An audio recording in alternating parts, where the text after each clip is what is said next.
Deborah was born on December 17, 1760.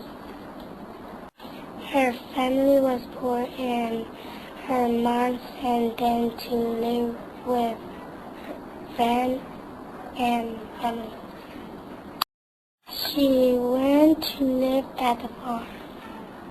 She worked hard at the farm and she learned how to saw, spin, and do carpenter work.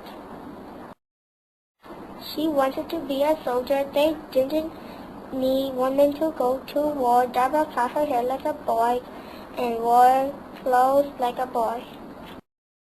She got hit by a basketball in her leg. The other soldiers take her to the other venue. He found out that she was a woman. She got married to Benjamin and they lived at the farm. She had 3 babies. Their names are Earl and Mary and Patience. Also, they adopted Susanna. They put her headstone on Massachusetts.